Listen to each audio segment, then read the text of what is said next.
Welcome to this explainer. Today, we're doing something a little different. We're going to treat Fyodor Dostoevsky's absolute masterpiece, Crime and Punishment, not just as a classic novel, but as an active psychological crime scene.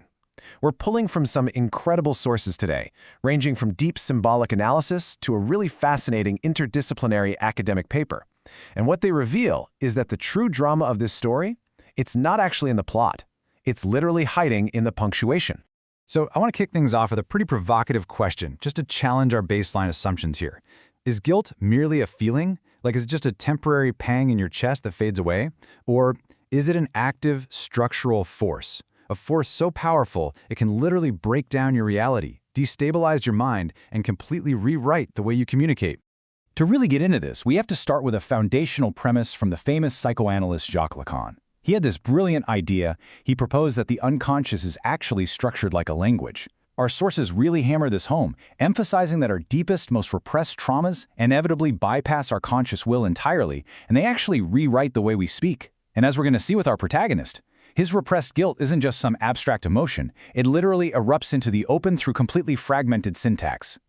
All right, here is our roadmap for today's explainer. We're going to cover the extraordinary man theory, symbols of a fractured mind, the syntax of guilt, the dialogic struggle, and finally, the path to redemption. Let's get right into it. Part 1. The Extraordinary Man Theory. You know, Raskolnikov's cold, intellectual timeline sounds bulletproof in his head, but it immediately collapses in practice. He develops this intensely utilitarian Superman theory. He actually believes he completely transcends normal laws, which, in his mind, gives him the right to murder a supposedly inferior pawnbroker for the greater good. But all those perfectly calculated theories, they just shatter the second they result in devastating collateral damage, the accidental and completely brutal murder of her innocent sister, Lizaveta. And this internal conflict, it's literally baked into his very identity. Get this, the Russian root word Roskol translates directly to schism or split. Raskolnikov suffers from this incredibly deep, agonizing schism between his cold, detached, intellectual side that constantly attempts to justify the murder and his warm, compassionate, humane side that is just utterly horrified by what he's done. Moving on to Part 2, Symbols of a Fractured Mind. Throughout the novel, St. Petersburg is depicted as this incredibly dirty, crowded, and chaotic city, just practically suffocating with heat and irritated nerves. But our sources point out something fascinating. This is not just atmospheric world-building. The claustrophobia of the city actually physically represents Raskolnikov's own delirious, deeply agitated mental state. He can't escape the city's physical grip, exactly in the same way he cannot escape his own paranoid mind. This environment perfectly sets up the symbolic duality of water in the text. It's a really stark contrast. For our protagonist, water represents life, Christian healing, the washing away of sins. He's actually struck by the profound beauty of the Neva River. But then, compare that to the villainous Fridrigailov. For him, water represents pure disgust and disease, which ultimately culminates in his incredibly bleak suicide right out in the freezing rain. Now, to truly grasp how this book functions on a microscopic level, we're relying on a really insightful academic paper that uses what they call an interdisciplinary smoothie approach. Basically, this framework blends classic literary themes with this incredibly rigorous structural linguistics analysis. It's the perfect tool to dissect the protagonist's rapidly disintegrating mind. Which brings us to Part 3, the syntax of guilt. 2,400. Honestly, imagine being the poor researcher who had to manually count every single one of those, because that is the exact number of ellipses in the Pevear and Volohansky translation of the novel. And the analysis argues that this is absolutely not just some stylistic quirk by Dostoevsky. No, it proves that Raskolnikov's mental collapse is actually mathematically quantifiable. The ellipses acts as this sort of Lacanian gap. It's a literal grammatical void where his conscious mind flat out refuses to name his crime. Let's compare his speech patterns. Before the murder, in his academic article titled On Crime, his syntax is completely coherent, it's monologic, and it's driven entirely by cold, hard logic.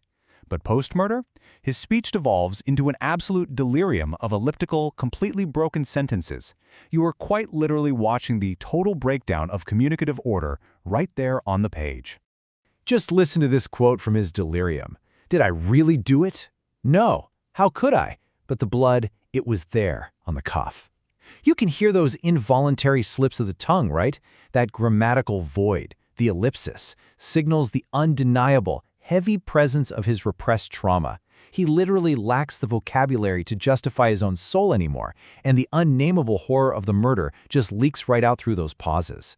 Linguists actually have a very specific word for this phenomenon, anakoluthon.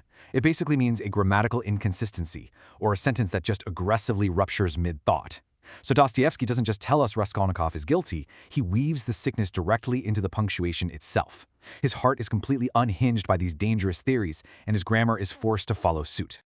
That leads us right into part 4, the dialogic struggle. To explain this, our sources pull in Mikhail Bakhtin's concept of polyphony. Essentially, this means Raskolnikov's inner dialogues are double-voiced. Every single word he speaks is simultaneously addressing himself, but also an imagined listener, like the detective Porfiry Petrovich. So as delirium becomes what critics call a dialogic struggle.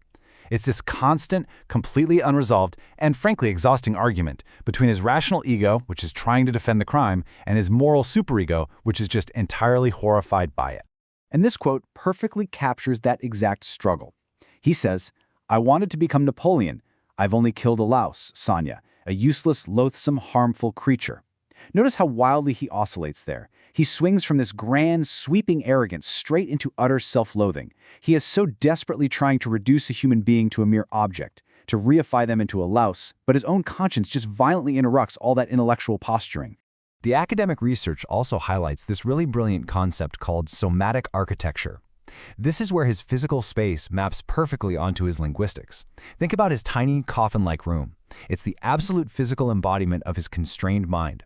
The narrow, highly restrictive walls literally match his narrow, restrictive sentence structures and his totally stifling adjectives. It's all connected. Finally, part 5, the path to redemption. The thing is, Raskolnikov simply cannot heal in isolation. He desperately needs the selfless moral grounding of Sonia. She acts as this vital foil for him, gently but firmly guiding him through the brutal yet totally necessary steps of reclaiming his humanity. First, he has to actually confess his terrible crime. Then he has to accept the symbolic cross of suffering.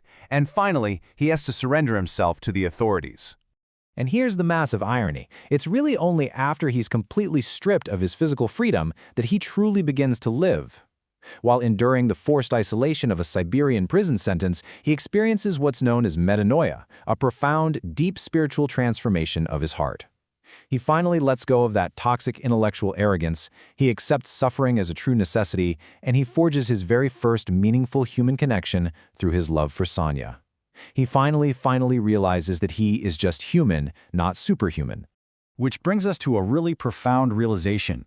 As the academic analysis points out, suffering is not a punishment to be avoided, but a necessary, redemptive force for spiritual regeneration.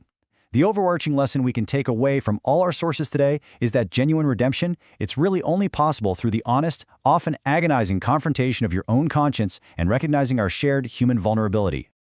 So I'm going to leave you with this final thought to chew on, and it's a pretty deep one. If repressed guilt has the power to structurally fracture the language of a literal masterpiece, what is your grammar revealing about your hidden truths right now? Seriously, if the unconscious really is structured like a language, what is your syntax saying about you today? Thanks so much for joining me on this explainer, and I'll catch you next time.